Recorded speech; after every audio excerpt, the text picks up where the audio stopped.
ஆகாஷ்வாணி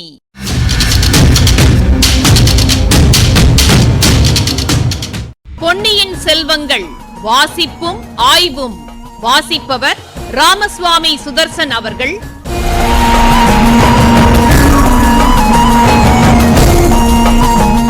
மகாராஜாதிராஜ ராஜகம்பீர ராஜமார்த்தாண்ட ராஜகுலோத்துங்க ராஜகுலதிலக 14 லோகத்தின் அதிபதி பாரா.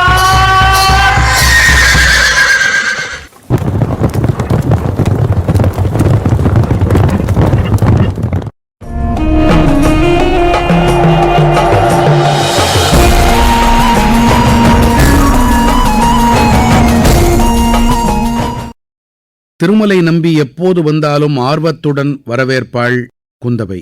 முகமலர்ச்சியுடன் அவனிடம் யோகக்ஷேமங்களைப் பற்றி விசாரிப்பாள். ஆனால் இன்றைக்கு இளவரசியின் முகபாவத்திலும் பேச்சிலும் சிறிது மாறுதல் தோன்றியிருந்ததை ஆழ்வார்க்கடியான் கண்டான்.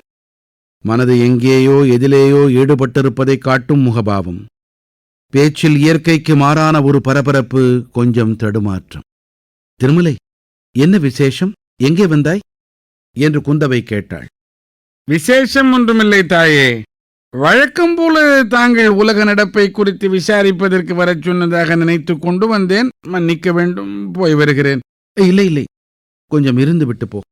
நான் தான் உன்னை வரும்படி சொன்னேன். தாயே, சொல்ல மறந்து விட்டேனே. சற்று முன் பெரிய பிராட்டியின் சன்னதியில் இருந்தேன். தங்களிடம் ஏதோ முக்கியமான செய்தி சொல்ல வேண்டுமாம். தங்களை வரும்படி சொல்லச் சொன்னார்கள். ஆகட்டும், நானும் போகத்தான் எண்ணியிருக்கிறேன். நீ இந்த பிரயாணத்தில் எங்கெங்கே போயிருந்தாய்? அதைச் சொல்லு. தென்குமரியிலிருந்து வடவேங்கடம் வரை போயிருந்தேன். போன இடங்களில் ஜனங்கள் என்ன பேசிக் கொள்ளுகிறார்கள்?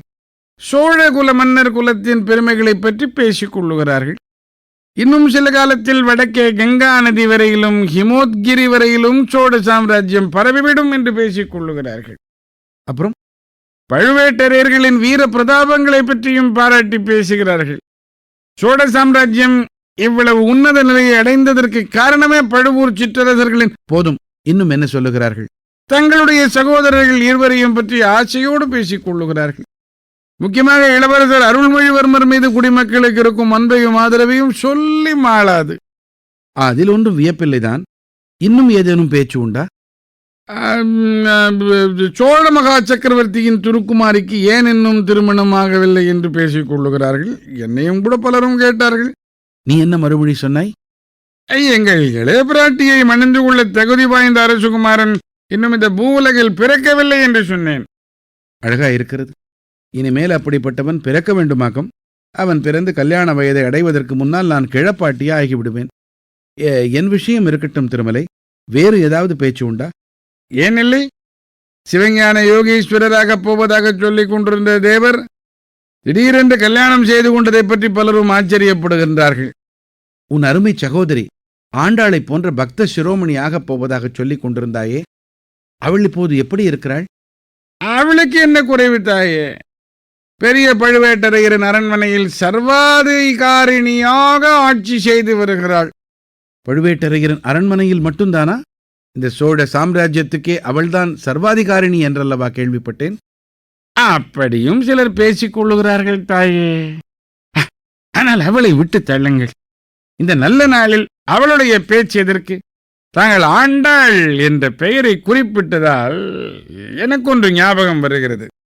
ஸ்ரீவில்லிபுத்தூருக்கு போயிருந்தேன். பட்டர்பிரான் விஷ்ணு சித்தரின் பாடல்கள் சிலவற்றை தெரிந்து கொண்டேன். இதை கேளுங்கள் அம்மா. கண்ணன் பிறந்த திருநாளை பற்றிய பாடல். வண்ண மாடங்கள் சூழ் திருக்கோட்டியோர் கண்ணன் கேசவன் நம்பி பிறந்தினில் எண்ணெய் சுண்ணம் எதிர் எதிர் தூவிட கண்ணன் முற்றம் கலந்தனராயிற்றே. ஓடுவார் விழுவார் உகந்தாலிப்பார் நாடுவார் நம்பிரான் எங்குற்றான் என்பார். பாடுவார்களும் பல்வரை கொட்ட நின்று ஆடுவார்களும் ஆயிற்று ஆய்பாடியே.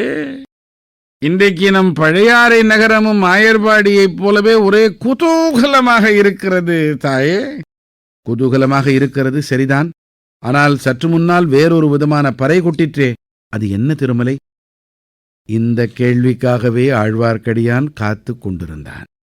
யாரோ ஒற்றனாம், தப்பித்துக் கொண்டானாம்.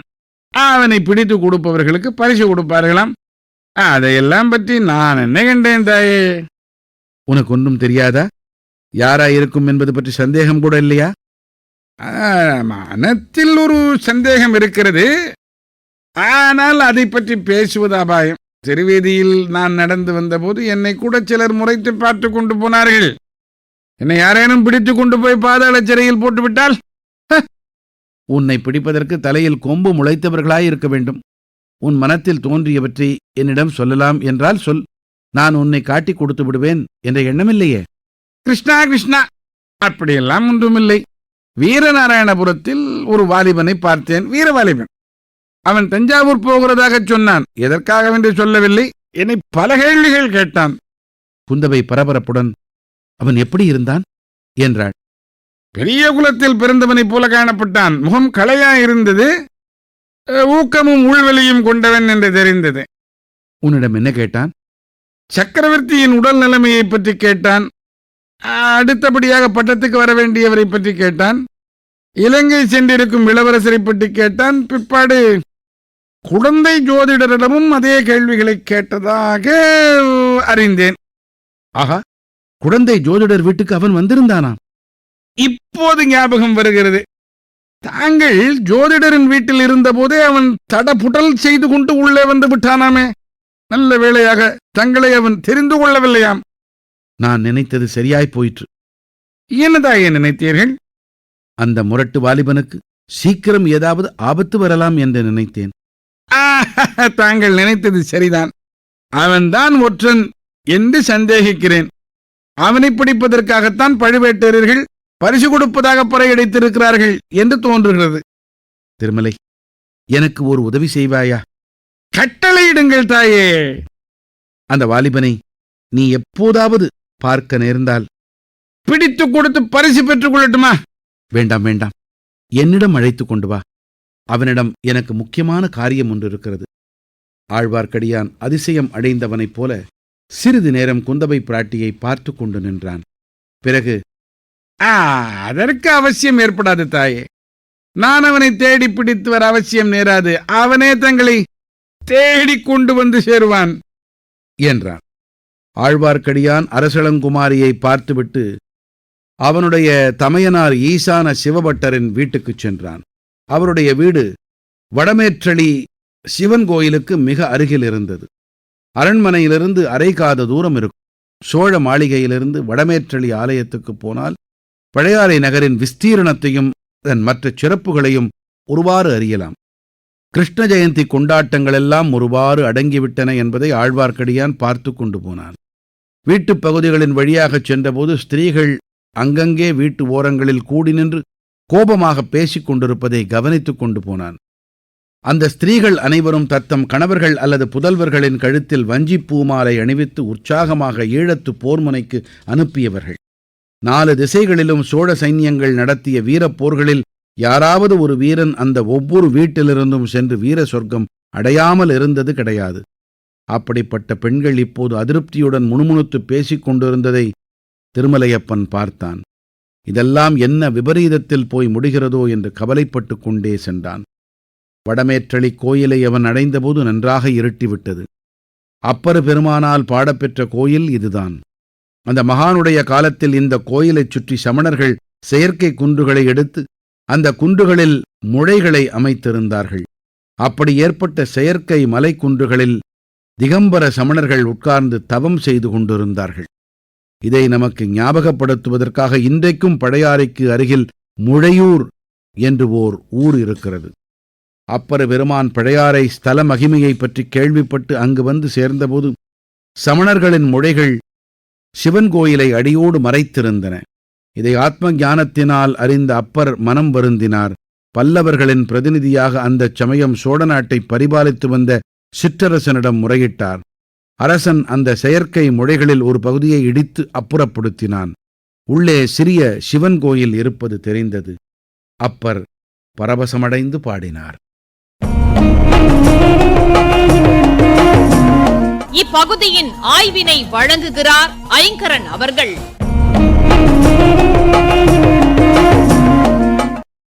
தமையன் சோழ நாட்டு தனாதிகாரி, தம்பி தலைநகர கோட்டையின் காவலர். நாட்டின் பாதுகாப்புங்கிற பேருல இவங்க செய்யறது எல்லாம் மக்களுக்கு, குறிப்பா தஞ்சைக்கு அப்பால் வாழற மக்களுக்கு எவ்வளவு அதிருப்தியை தந்து வருது என்பதை கேட்டுக்கிட்டு வரும். இதற்கு இடையில ஆழ்வார்க்கடியான்னு தன்னை பத்தி சொல்லிக்கிட்டு வளைய வரான் திருமலையப்பன். இந்த நெடுங்கதையில இதுவரை நாம தெரிஞ்சுக்கிட்ட விஷயங்கள்ல பெரும்பகுதி ஆழ்வார்க்கடியான் மூலமாகத்தான் இல்லையா?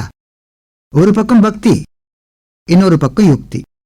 வைராகிய சீலையா வாழ்ந்துகிட்டு இருக்கிற பெரிய பிராட்டி செம்பியன் மாதேவி கூட என்ன சொன்னாங்க? திருமலை, உன் வழக்கமே இப்படித்தான். மேலும் மேலும் ஆவலை கிளப்புவாயே தவிர செய்தியை சொல்ல மாட்டாய். அடுத்து இளைய பிராட்டி குந்தவை தேவியின் மாளிகைக்கு வரான். குந்தவை இளம்பெண், மேலும் பேரரசரின் மகள். நாட்டு நடப்பு தெரிஞ்சுக்கிறதுல அவள் ஆவல் கொள்வது இயல்புதான். ஆனா இன்னைக்கு இளவரசியின் முகபாவத்திலையும் பேச்சிலையும் ஏன் இந்த மாறுதல்?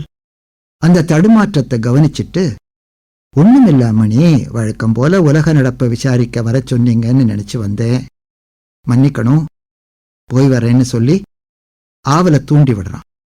அப்புறம் நடக்கிற உரையாடல் படிப்படியா வளருது. கல்கி தமக்கே உரிய விறுவிறுப்போடு அமைக்கிறார். இன்னைக்கு கிருஷ்ண ஜெயந்திங்கிற நினைவு திடீர்னு வருது திருமலையப்பனுக்கு. பட்டர் பிரான் விஷ்ணு சித்தர் ஆழ்வார்கள்ல பெரிய ஆழ்வார்னு போற்றப்படுபவர்.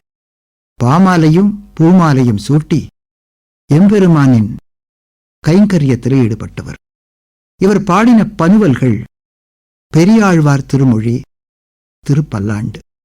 திருக்கோட்டியூர் காரைக்குடிக்கு மேற்கே 30 கிலோமீட்டர். நல்லது, உரையாடலுக்கு வருவோம். யாரோ ஒற்றனா இப்படி சொல்லி உரையாடலை முடுக்கி விடுறான் ஆழ்வார்க்கடியார். வந்த வேலை முடிஞ்சது. அடுத்த வேலை அண்ணன் ஈசான சிவபட்டர் வீட்டுல. வழியில பெண்கள் கோபமா பேசிக்கிட்டு இருந்ததையும் கவனமா கேட்டுக்கிட்டு வரான். சில சொற்களை பார்க்கலாம். வஞ்சி பூமாலை, போர், வீரம், ஈகை, அரசவை செய்திகள் இவையெல்லாம் புறப்பாடல்களில் இடம்பெறும். புறத்திணையிலே ஒண்ணு வஞ்சி, தன்னை மதிக்காத அரசனது நாட்டின் மேல படையெடுப்பது. அடுத்த சொல் முழை, முழைஞ்சுன்னு சொல்லலாம். இதன் பொருள் குகை. மாரி மலை முழைஞ்சில் ஆண்டாள் திருப்பாவை. மலை முழஞ்சு, மலை குகை. நல்லது, திருமலையப்பனை கவனிக்கலாமா?